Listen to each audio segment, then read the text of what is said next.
Je vous remercie, Monsieur le ministre, chers collaborateurs du ministre, chers collègues, honorables députés. maa ngi gërëm ñëpp di nuyu ñëpp di baalu àq ñëpp di jaal tiis yi fi jot a jaar jaale premier ministre jaale waa Vélingara ak bépp sénégalais boo xamante ne ni ñàkk na doomam ci circonstances yi waa Ngor également ak xalifa bu am na ko tudd léegi Diouf Lambaye mu leen di jàll. bëgguma woon sax jël kàddu parce que dama xaw a soj sama soj bi nag gii ñu ma ko kenn du contaminé tamit parce que du soju corona waaye faaw ma wax ci parce que sentiroon naa ni ay interpellation dina am si ki njëkk a interpellé dafa ni dañoo war a protéger ay dages. C'est vrai, la loi ne doit pas piéger, mais la loi doit protéger. Mais nous sommes tous égaux devant la loi. Et on ne doit pas faire de distinguo entre d'âge et autres directeurs et autres Sénégalais lambda. La meilleure protection pour quelqu'un, c'est la droiture. mooy da ngay jub yàlla sunu borom sax si jub la ñu woo ku bëgg protection jubal.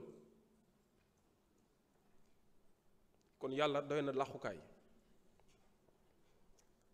keneen ñëw am na ko ci tudd léegi wax ci privilège de juridiction ne privilège amul handicap de juridiction moo am je pense que waa tabaxul xudaa la xaw ma imaamu Mbaaw ma bëggoon mu fekke tontu bi parce que lu am solo la pour ñu wax si il y a privilège de juridiction am na ko rappelé léegi boo nekkee ministre wala président de la république ñu ne la mënuñu la àtte fudul haute cour de justice am ku wax ni c'est une juridiction d'exception c'est une juridiction personnelle parce que président de la république ak ministre ñoo fa mën a taxaw ainsi que leurs complices ce n'est pas une juridiction permanente parce que dañ koy installer à chaque début de législature ci la ñuy désigner les représentants de juridiction permanente mais c'est une juridiction qui est visée par la loi à charge pour chaque législature de l'installer dans les 30 jours de son installation. C'est un privilège de juridiction parce que avant ñu la fay yóbbu di nga jaar ci procédure bi spéciale résolution demande d'abord émanant des autorités judiciaires enquête auparavant nga ñëw fii résolution de mise en accusation avant ngay dem di jàkkaarloog juge d'instruction te avant dossier bi di fa dem dina jaar ci procureur général bi mu saisir le président de la commission d'instruction contrairement aux justiciables de droit commun ou en tout cas un justiciable devant les juridictions de droit commun ki nga xamante ni bu ñu amee lu ñu ko jiiñ avant ñu ko fay déglu mën nañ ko fekk sax këram wala fekk ko bërëbu liggéeyukaayam jàpp des fois sax ñu duma ko ci yóbbu ko tëj ko ci kaso bi 1 an 2 ans 3 ans xëy un jour ne que defoo dara wala def nga dara kookoo amul privilège de juridiction c'est vrai amul voie de recours haute cour de justice ces décisions sont rendues en dernier ressort la seule voie de recours ouverte c'est la révision te ñëpp xam nañu révision dañ koy encadrer alors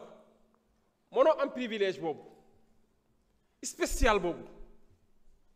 sa dossier war a jaar fu beneen dossier dul jaar nga am lu sénégalais bi amul sénégalais modeste bi amul citoyen simple bi amul nga bëgg nag ñu tegal la ci yeneen protection maanaam vouloir le beurre l'argent du beurre et le sourire de la crémière mënul nekk. Vous ne pouvez pas avoir les honneurs, l'argent et l'impunité. C'est pas possible. ma doon leeral loolu bi si des mooy il faut que nous rappeler un peu ce qu'on appelle une résolution de mise en accusation. C'est un acte de poursuite. Et il n'y a que l'Assemblée nationale qui est habilitée à prendre cette résolution de mise en accusation. Le pourquoi nous avons chargé, enquête, la police def, nous avons chargé. On n'a pas cherché à charger, c'est l'Assemblée nationale qui qualifie les faits. Ce n'est pas la police, ce n'est pas le procureur de la République, ce ne sont pas les enquêteurs qui relèvent que des indices, mais c'est l'Assemblée qui qualifie les faits. Madame Assemblée, mon nan, li ak li lañ la mëna topé.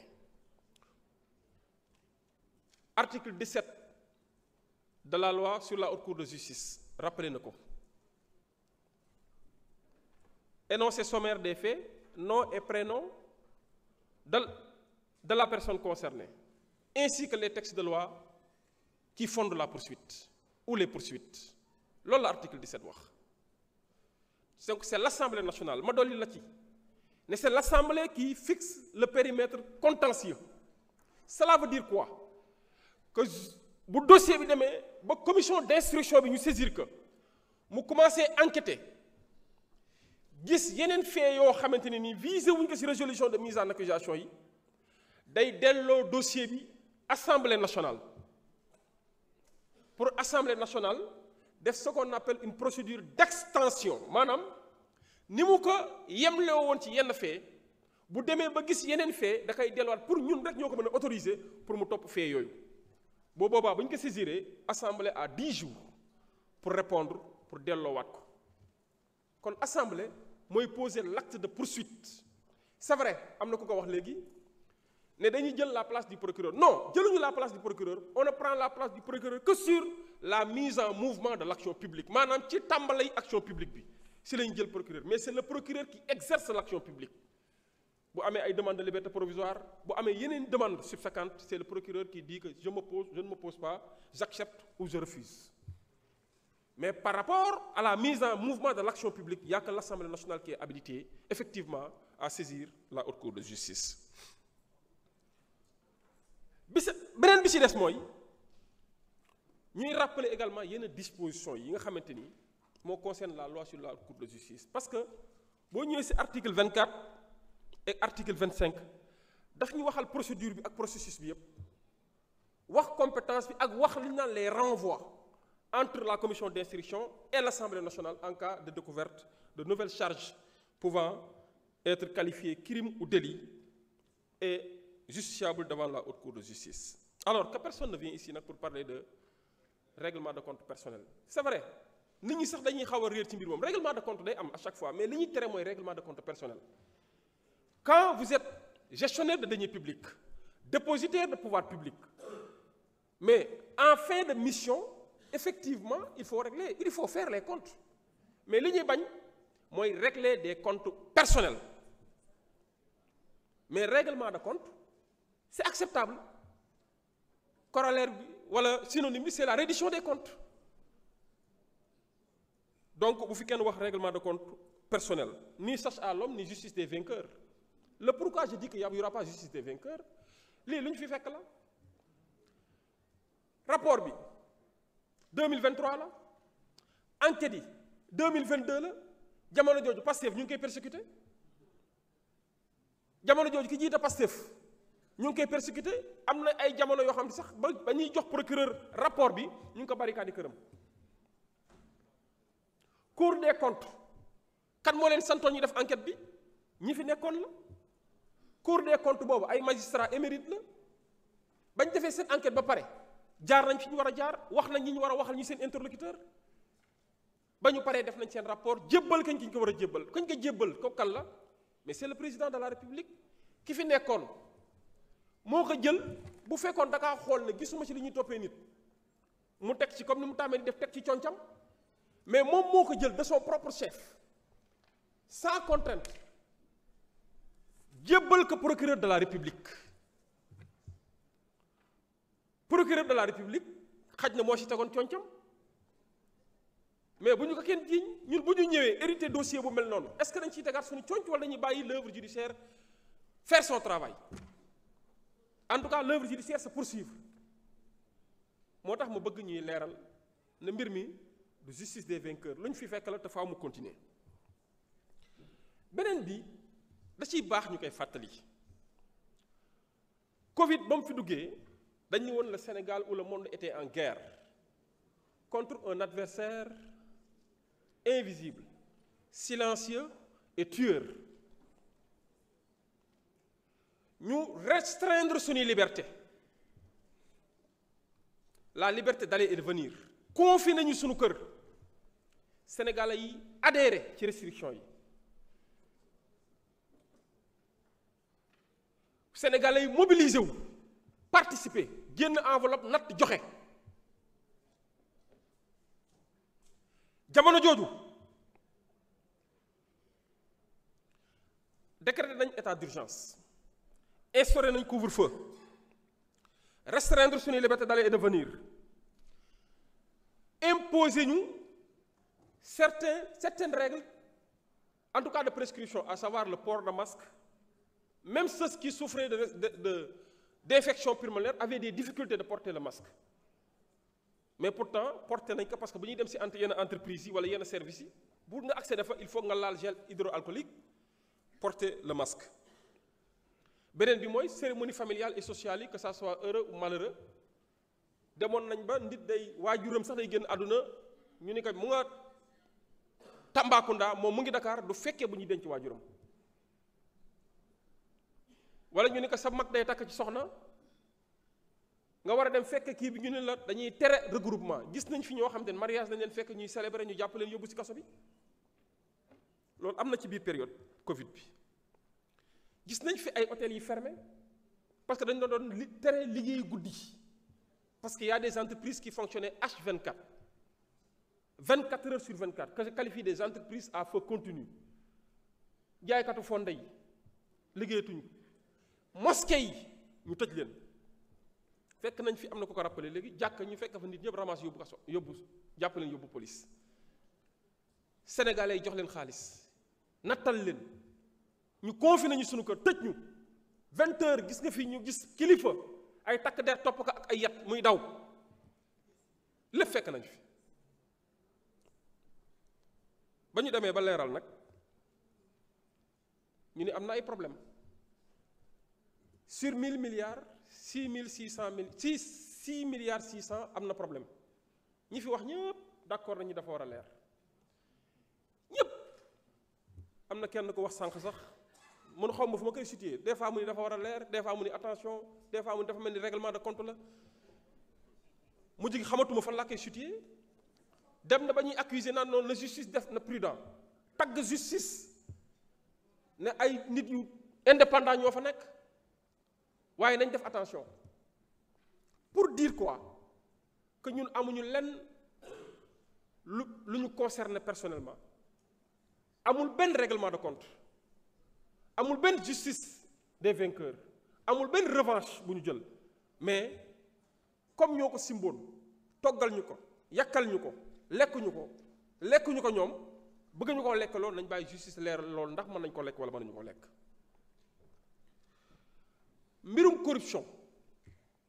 dafa nekk lu doy waar di nga boo demee dans certains pays asiatiques la corruption est punie de la peine capitale moo tax am na ay anciens officiels bu ñu leen ko accuser ils préfèrent se suicider parce que c'est une humiliation ñu recevoir une balle dans la tête wala une exécution judiciaire ma dolli leen ci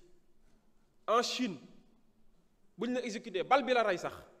dañ koy delloo sa waay famille jox ko rek ci enveloppe nekk c'est l'argent du contribuable chinois da ngeen koy fay te kii di corruption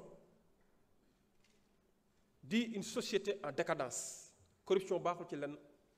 bu ñuy dem ba sax en droit dañuy jàng ne le faux corrompt tout le mot corrompre day revenir corruption baaxul ci dara on a parlé maintenant d'émotion ouais la présomption d'innocence avant même la présomption d'innocence on a parlé de l'ancienneté de la haute cour de justice qu'on a hérité du colon donc il faudra revoir te ki ko wax def na fi 40 ans mosuñu ko gis mu jël initiative bu nekkee aux affaires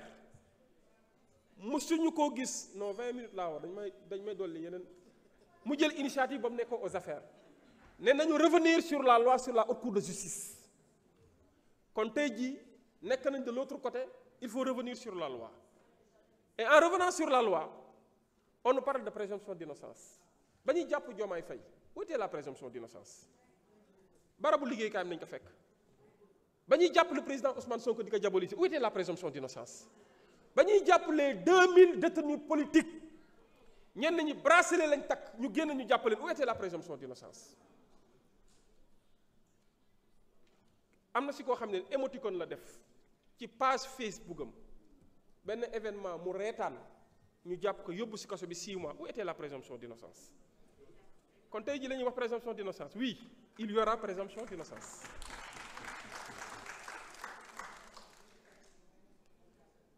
pour wax leen ne nañu bàyyi di fowee xelu nit ñi fowee xelu nit ñi moo indi lii yépp waaye nañu dalal seen xel justice sous le magistère de Bassirou Diomaye Diakhar Faye tous les Sénégalais sont en sécurité amul xaj amul seen ñépp ay yem justice sous le magistère du président Bassirou Diomaye Diakhar Faye indépendance am nekkatul lu ñuy wax parce que dama jàpp ni justice jarul nga ciy dolli indépendance de la justice une justice qui n'est pas du tout indépendante ce n'est pas une justice mu ngi mel ni nga ni paa bu góor wala mère bu jigéen une justice c'est une justice bu ñu nee indépendante wala indépendante ça pose problème exercice boobu nag assemblée nationale da kaa yor war see jouer lu am solo war see def ay jéego yu bari dafa am lu ma gëm jubal jubbanti